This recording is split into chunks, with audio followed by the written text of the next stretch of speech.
It's time for Remodel Revolution. And now, an award-winning contractor with over 40 years experience. Here is Alex Guthrie.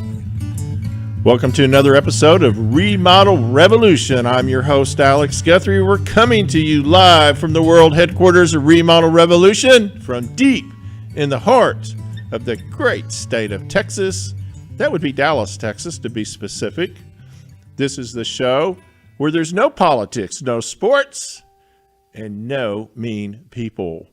Today, we are going to have an honored guest, my very good friend, a lady that I just absolutely, every time we do an interview, we have so much fun. She is so brilliant, and she's an inventor.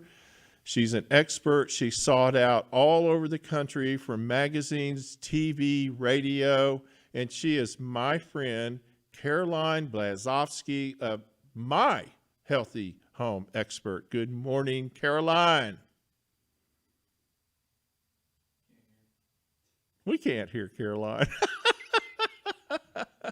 Well, we're gonna wait till we get these bugs worked out, and while we're working out these bugs, I have a couple of other things I want to talk about. First of all, I wanted to let everybody know that last week, it turns out that my website was hacked.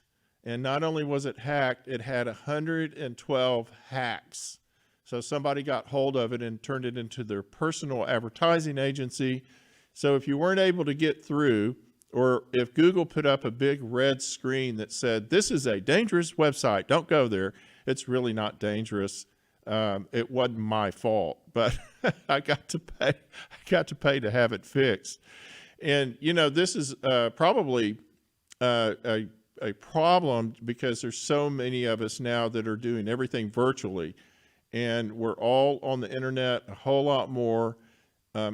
Literally everything we're doing is in front of that screen, and we're just a whole lot more vulnerable to things like hacking. So what I learned is that you have to have somebody, if you can't do it, you need to have somebody that is able to, maintain that part of your business. Of course, we're all dependent on the internet now in all of our businesses, and it's harder and harder to control it because there's so many platforms that we're on. So I'm on, in case you don't know, I'm on Pinterest, YouTube, Facebook, Instagram, LinkedIn, pretty much. There's probably some in there I forgot, and we, trying to maintain that over the course of time is very, very challenging for someone like me because I'm just not technically proficient like people that grew up with it, because I didn't. And so I have to depend on other people, and I don't know there's a problem until it shows up. So make sure and keep track of that. Now, we're coming into some more COVID-19 restrictions because the numbers are starting to peak. I wanted to talk about that a little bit this morning. I want to encourage you to go to my YouTube channel, Remodel Revolution, on YouTube, and look at some of our past videos that we've done, we've done them recently, that we talk about things that you can do in your home to make your home more comfortable during a shutdown. And it seems like we're all about to experience that once again. And I know it's driving everybody crazy. So the best solution I have for you is to make your home comfortable. If you're officing at home, I know now schools were open, or a lot of school districts were open, and I'm hearing now that a lot of school districts are closing back down and sending kids back home to virtual classrooms. That is a huge challenge in your home, and especially if mom and dad are working out of the house as well. So some families are running out of room, and they're having to sort of segregate into spaces so everybody can have privacy and have their own area to work in. And then, of course, there's always the fact that the holidays are coming up, which is going to make it even more challenging. And so right now, go in your house and try to find those areas where everybody can have a little bit of privacy. We all need privacy. I call it a me space. Everybody needs a me space. And right now, if you're in North Texas, you can have a me space outside because our weather is conducive to it. But also remember that everybody else needs a me space as well. I don't think you're going to, if there's 4 of you in the house, I don't think you're going to have 4 places, but you're going to have to share that space maybe and make time for that to happen with the family. So do a me space. That's super important.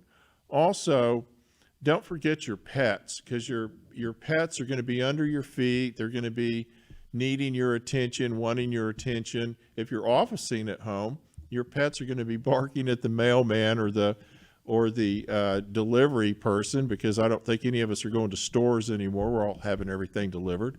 And so maybe you need to create a space outdoors for the pet where maybe they don't normally go outdoors. It's really important that they get their time too, and they get your attention, and that you can kind of manage that. Also, spend as much time outdoors as possible. Maybe you should put that me space out there like we were talking about earlier. Also, we do a lot, I'm doing more and more, people are wanting me to do outdoor living areas for that very reason. And so when we're creating these outdoor living areas, they're not like the old days where we just put a cover out there over a patio and everybody sat in an old aluminum chair. It's not the same anymore, because of course we're putting cooking centers outside. We're putting big screen TVs. There's TVs that are made to be outdoors or outdoor friendly. We're also using a lot more natural stone, a lot better quality materials these days. And in the past, if you're going to do an outdoor living area and you're going to have some cabinets in a cooking area, don't let the person you're dealing with talk you into wood. Don't put wood out there. It will not last. You'll be frustrated with it. Dirt, it gets dirty. You can't clean it. Bugs get in it, and it swells up and rots over time. Use stainless steel cabinetry and use outdoor rated cooking appliances, your refrigerator, all that kind of stuff. So your outdoor living area is really important. We're going to talk about that in more detail in a few minutes. While we're talking about our new kind of restrictions to have to stay home, I know that there's a lot of us that are planning on having extended family over for the holidays. And there's a lot of great information out there on how to manage all those people in your home safely. But here's a couple of things that I think are just common sense that we should all do. One thing is, if you're sick, or if you think you're sick, if you have any of the symptoms at all of COVID-19, then it is imperative that you just don't go. There's just no reason to expose other people to the possibility of becoming ill. Also, if you have tested negative recently, but you've been exposed, that negative test doesn't matter anymore. So you're going to have to go back and test again. So if you've been exposed to COVID-19, don't go and hang around the family and grandma, as tempting as it is. If you know you've been exposed, the right thing to do is just don't go. Hey guys. And so now, with all that being said, I have this amazing lady who's so much smarter than I am when it comes to this stuff. She not only knows all the tips I just gave you, but she knows how to do it in making your house healthy. That's our healthy home expert, Caroline Blazowski. Good morning. Good morning. How are you? I am fantastic. You look fabulous this morning, as always. Well, that is nice. I like to hear that in this COVID NAS that we face. Yeah, gosh, I'm telling you, man, and I know your business must be just going crazy.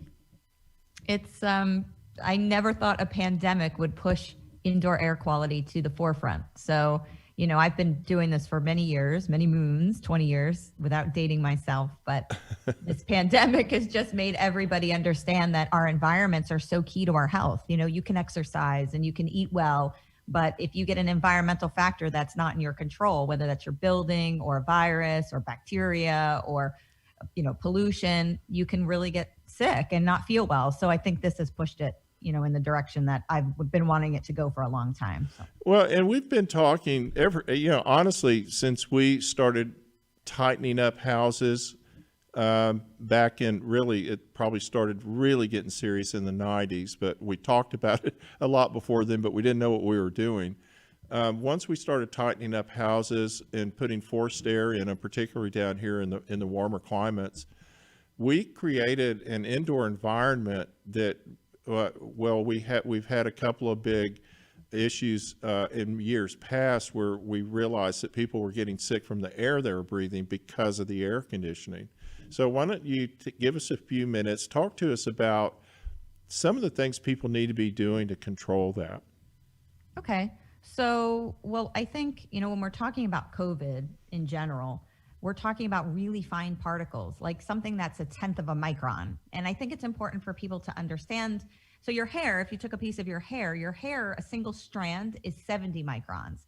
So you're talking about something that's 1/10 of a micron and even smaller. It doesn't have to be just 1/10, but it can be smaller.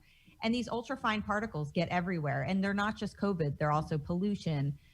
They're mycotoxins, maybe they're mold. There's lots of things that fall into this ultrafine category. And so when you have forced hot air, like we talk about, or air that blows out of a duct, people sometimes don't know that official name, or an HVAC system that blows air conditioning, what happens is that you get these ultrafine particles that get dispersed through the air, along with allergens, along with VOCs, chemicals, and then people start not to feel well. So when you have a system that maybe is like a baseboard system, so you have a steam system or baseboard heat that works under convection, it doesn't diffuse as much of these pollution and particulates. Because it's sort of like heat rises and it's rising. It's not blowing. Right. It's working under a much less powerful force, right? And we don't get as much of these allergens sort of diffused all over. And so when you, like you said, when you go from switching to this heat system, I mean, maybe you're using your air conditioning, maybe you're not, but now you're definitely with heat using this propulsion, which is just putting all this stuff into the air. A lot of people start to say, I don't feel well. You start to notice more indoor air quality complaints. And then, of course, people start to dry out their nasal passages from that forced hot air dry heat. And that's how you get colds and start getting flu, and then you can get COVID. So it's important to keep that area really moist. That's very interesting, because one of the reasons I contacted you to do this show yesterday was that it occurred to me that, and I'm one of the victims of this as well, when it seems like every year in the fall when we have to turn our heat on, it seems that's when everybody gets sick. It's when everybody gets the flu or things start going around. What is the reason for that? I think there's a bunch of reasons, but I think overall, it's the drying out of the nasal passages seems the most logical. And so you're more vulnerable to what's in the air. That's right. Exactly. So it dries out your passages, and that's like when you have that moisture that's in your nasal passages and your eyes, it's a protective barrier. And so when you have low humidity, anything under 30%, or even as you start to go into the lower numbers, it just allows these things to proliferate, I would guess, and it allows them to enter the body more quickly and easier without protection, and then you get sick. Well, that makes a lot of sense, because I don't think I've ever had the flu, and you told me. I know, and my blood is for sale. And Vampire blood. Sometimes you got to do what you got to do, right? But every year, though, however, every year in the fall, I will have an allergy nightmare. And luckily, it doesn't last a long time, most of the time. But I just was thinking, gosh, something changes in the environment that just sets me off. And a lot of people. And so that makes a lot of sense to me. I'll remember that, and I'll start stuffing wet Kleenex up my nose starting in September. Well, and also you and I had talked about it. You want to make sure you had your air conditioning on, for the spring and summer months. And then you want to make sure you change that filter going into the season. So any particulate that's gotten left in that filter, now that you're putting on the heat and you're more vulnerable, it makes sense to change the filter. So making sure you're doing a filter change. You might want to do a duct clean out if you haven't done it in 3 to 5 years. I find it to be really helpful. Most of my clients, I like to put a camera in their duct work, especially if they have forced hot air systems, just to see what's going on. Do you have moldy flex duct? Do you have any mold on your coil? You can do this through a NADCA certified air duct cleaning system. And I love it. I mean, I use it all the time. We call it the colonoscopy for duct cleaning and duct work, my colonoscopy of a house, but it gives me a lot of information as an indoor air quality professional. That's what the homeowner says when they get the bill for it. So funny. I'm looking at a house. I'm about to start a project on a house right now that has the original duct from 1965. No, 1954. So you might have some asbestos in there. You might have. Yeah, I haven't used the A word to them yet, but we're replacing all of it. It also has rock wool. It's never been touched. It's got rock wool insulation that's about 3 inches thick, and so we're going to go in and have to vacuum all of that out. Of course, we remove all the insulation, vacuum all of that out. We're going to replace all the ductwork. And I imagine that there's lots of homes like that around the country where people just don't really think about it because they don't, why would they? But if you're getting sick a whole lot, Caroline, if you're having problems or everybody in the house is getting allergies or a cold or the flu, there's another thing that you talked to me about lights in your system where you can, blue lights, where you can kill some of these allergens. Correct. And that's what we're using with COVID, though we've been using that since 2005. So I've been using UVC technology, which is UV light. So we often associate UV with UVA or UVB. That's what gives you the tan or gives you vitamin D. UVC is different. It's higher up in the atmosphere, so we don't really get that exposure, as humans on Earth. But when you mechanically make it, you can make it to affect virus and flu and COVID and molds and bacteria and things like that. So what it is, you basically put lights that are UVC technology inside the ductwork, and there's lots of companies that make them. We get ours from a company out in New York that custom makes our units, because you do have to size them appropriately for your CFM and you have to size them appropriately for your ductwork size. So they go inside. I like to put them in the return personally, but they can go on the supply side as well. So you put them in. As the air flows over the UV light, it takes 2 seconds roughly for germicidal activity to happen, and it inactivates the virus. So in COVID, if we're talking about COVID-19, 2 seconds over the light and it's inactivated. And I've seen the studies have been coming across my desk, like showing us the effectiveness of the UV light against COVID-19, and it's been incredible. Wow. So these technologies have been around a long time, but they also are extremely useful in trying to control, different types of biological growth and disease and things that can manifest in the ductwork. Well, and having them adapted to a residential air conditioning system is really a game changer. Yeah, and you have to watch. I'm going to say there's a lot of people in this space of UV technology. And some of them are companies that have good reputations. I feel the bulbs are too small. Like some of it can get kind of gimmicky and not work the way it's supposed to. So you want to get with an HVAC professional that knows about UVC technology, but also get with an indoor air quality consultant or environmental consultant and make sure that it's sized appropriately so it works, because you don't want to buy something and then it's not doing anything. And you have a device that you invented that tests mold and tests for mold spores and other allergens in the house. Tell us about that. Right. So that's our Examine. You can go to Examine. So it's like Examine without the E, air.com.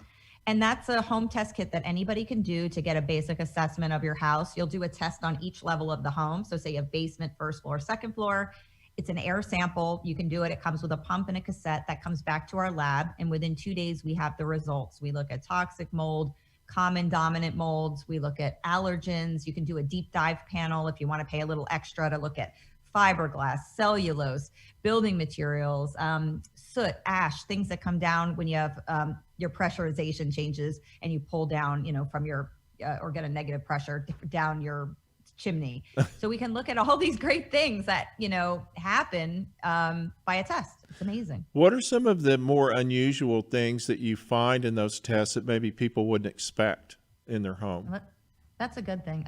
We find a lot of debris from fireplaces. That's one of the big things that we do see, especially in the Northeast, where you're getting a lot of draw. If you've got your fans are pulling out, and you know about this, Alex, you can talk about it. But when your pressurization changes and you're pulling from not so great places in the house, you'll pull down from a chimney to replace air, and so you'll get things coming down like soot and ash.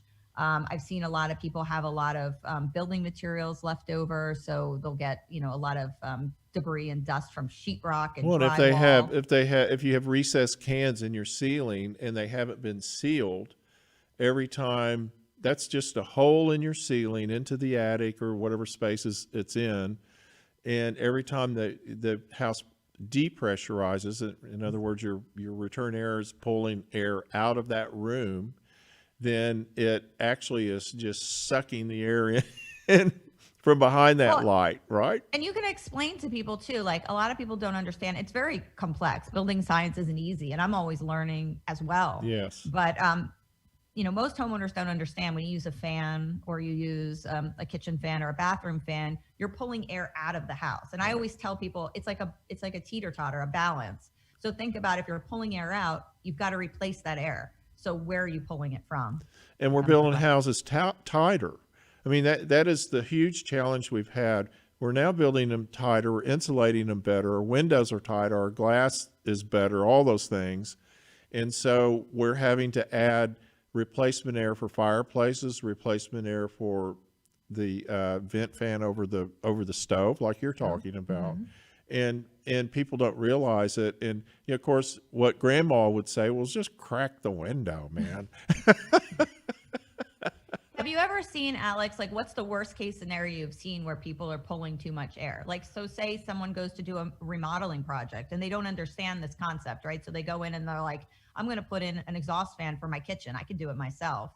What would be the worst case scenario if they did put in, say, a 1200 CFM fan for exhaust in a kitchen without makeup air? I had a client, I put in a gas cooktop, Gen Air, top of the line. This is years ago. And she called me up. She said, I can't get any flames. I can't, it's this little white flame coming out. Well, you don't have enough oxygen in there for it to burn. And so we had to add extra air in there to help that work. That's one thing that can happen for sure. Amazing.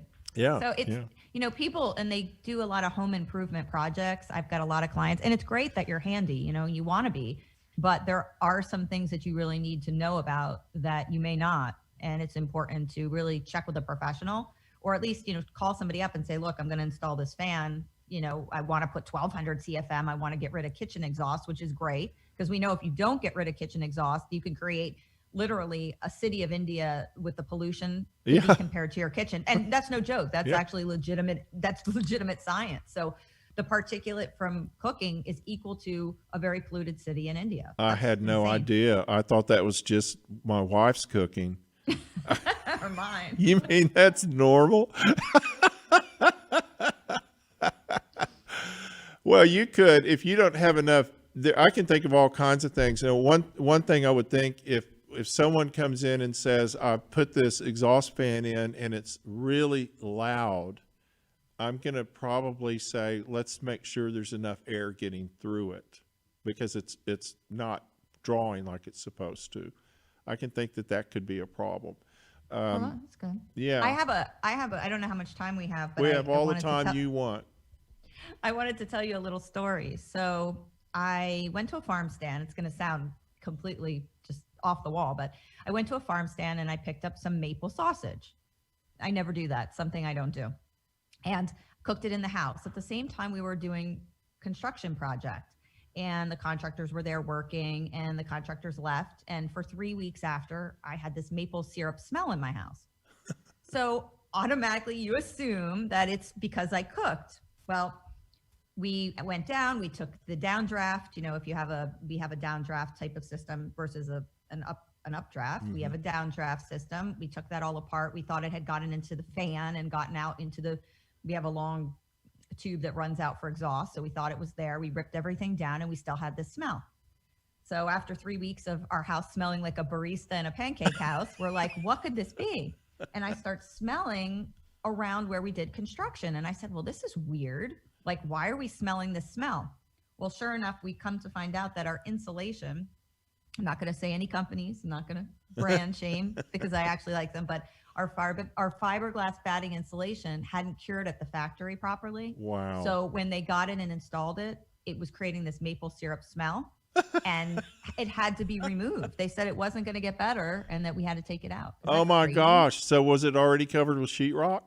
Yes, it was. Oh no. Oh no. I thought you were going to tell me that the workmen stole the sausage and hid them around the rooms so they could have it later.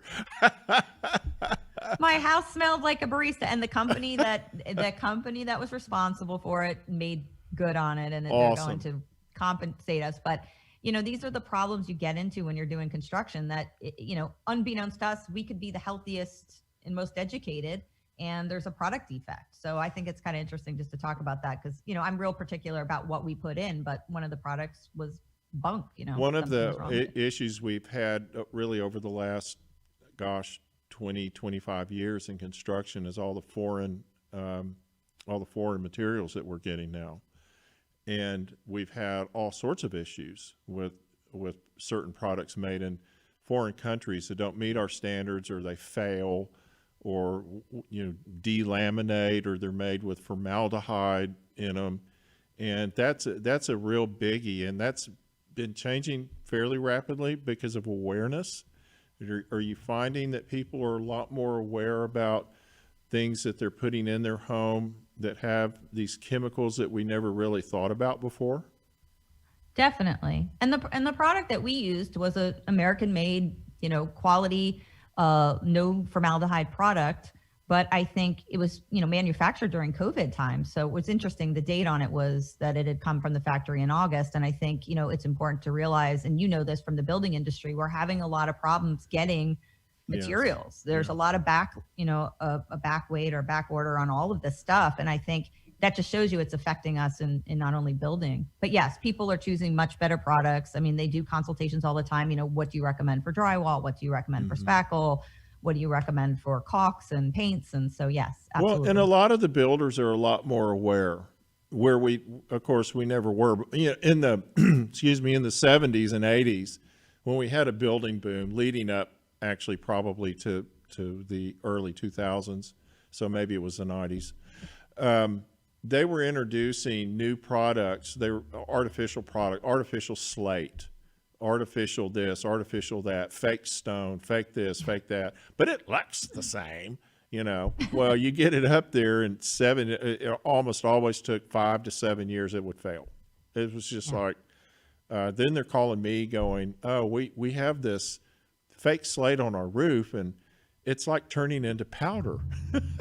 And I go, you know, that's what happens. But so my point is that a lot of times the builders, they don't know. They're having salespeople coming up to them saying, use this product. Great. Use this. It's fantastic. It's great. Looks great. It's cheaper. You'll make more money. Everybody will love you. We saw it on HGTV. Very true. Very true. Thank you so much for spending time with us this morning. I always love talking to you. You're such a brilliant lady. You have done so many amazing things. And I see you in all these magazines and getting interviewed on TV. You're pretty amazing. Thank you so much. Oh, thanks, Alex. And have a wonderful holiday. Yeah, I appreciate. Oh yeah, turkey. We'll do it again in the spring, and we'll do another air quality because we'll all be sneezing for another reason. Oh no. Thanks, Alex. Thanks, Caroline. Caroline Blazowski, the healthy home expert. Bye-bye, Caroline.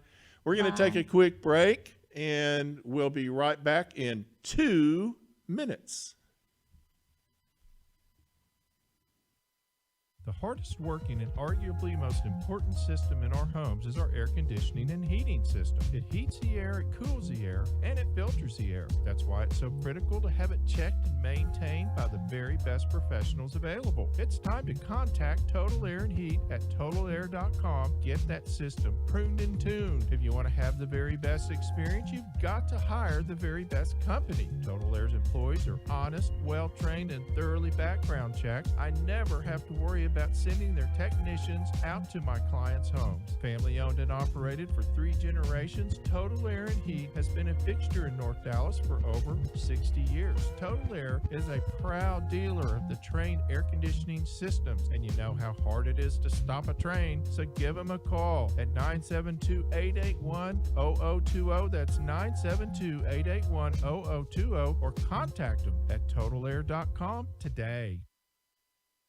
Imagine this, a totally customized, organized, and beautiful master closet. A home office that fits right into a perfect space. A pantry designed specifically for your storage needs. Imagine your home totally organized. It's time to call the design professionals at Closets by Design DFW and turn your dreams into a reality. With a design staff over 30 strong, Closets by Design works directly with you to create your dream space, and they build it locally, helping support the DFW community. Check them out at dallas.closetsbydesign.com or call them at 972-361-0010. Use the promo code RRV to find out about the amazing specials and discounts available. That's dallas.closetsbydesign.com or call them at 972-361-0010. And don't forget that promo code RRV, Closets by Design. Welcome back to Remodel Revolution.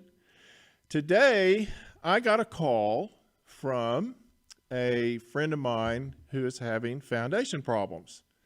And I thought it might be a good time to have a discussion for our final segment today about the reason, one of the reasons that people are going to start seeing some cracks in their foundations. And it's because, of course, it hasn't rained in like forever, meaningful. You know, there hasn't been any real meaningful rain. But what happens when it dries out, and we're in sort of a semi-drought right now. I don't think it's considered yet a real serious drought. It's kind of a semi-drought, and we hopefully will be coming into a part of the year where it'll start raining. But here's what happens. When we have these extended dry periods, it's not just the groundwater that's going away, it's the underground water that's going away. So underneath your foundation, directly below your foundation, whether it's pier and beam or a slab, it kind of has it's a natural moist area because there's no way for the moisture to really evaporate out, particularly it's in the shade, it's a little cooler, it can evaporate out, but it doesn't. So it'll hold that moisture.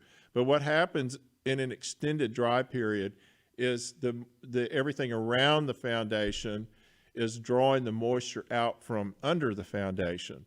And when that happens, of course, that means that the soil shrinks and it sort of shifts.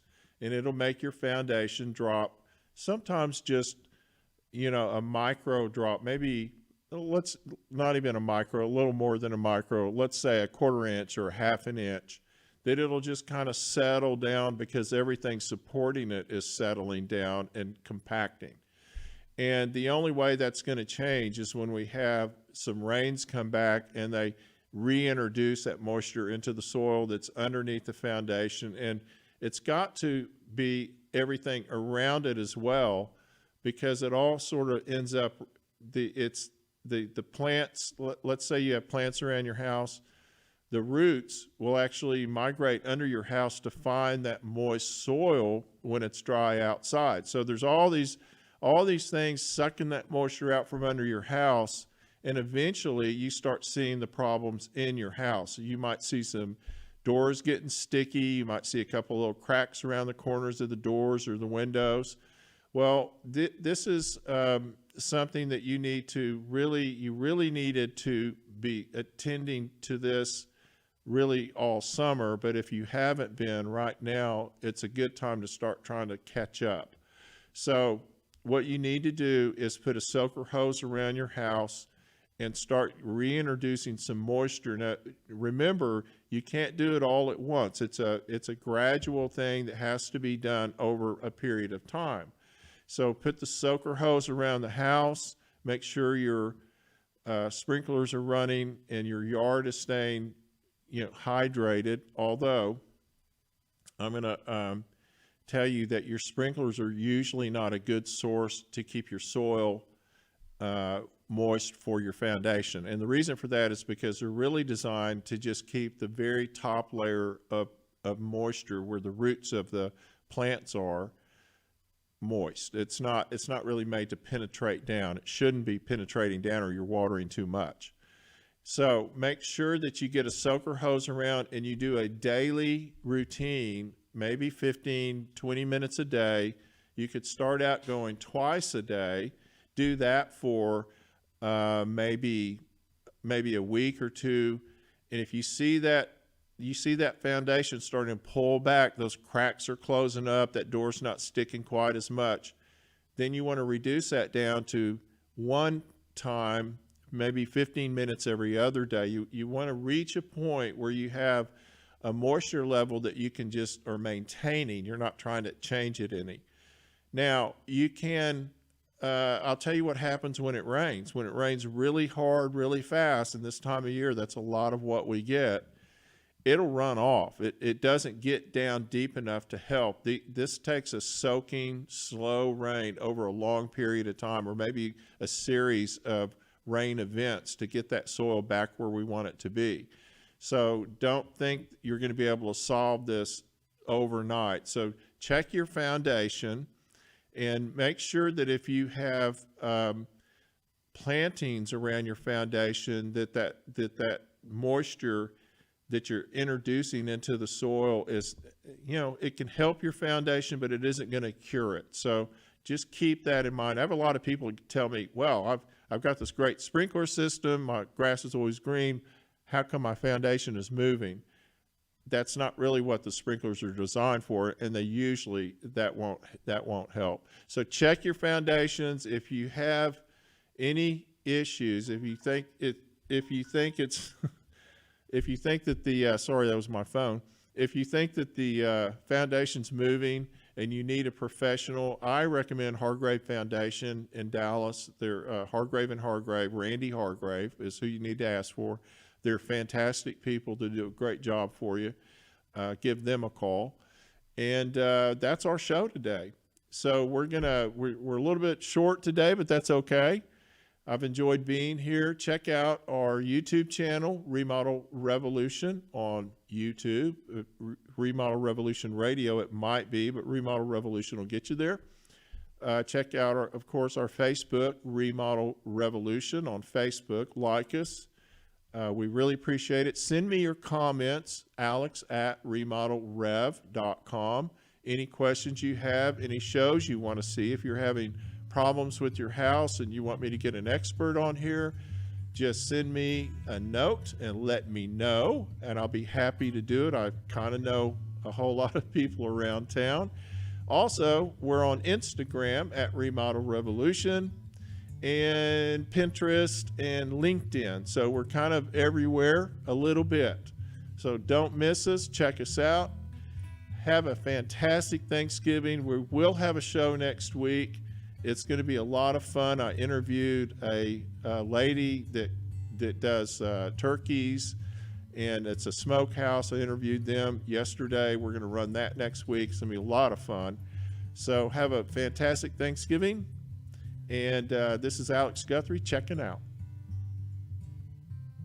The views and opinions of this program are for educational and entertainment purposes only and are not intended to replace the recommendations of a hired professional.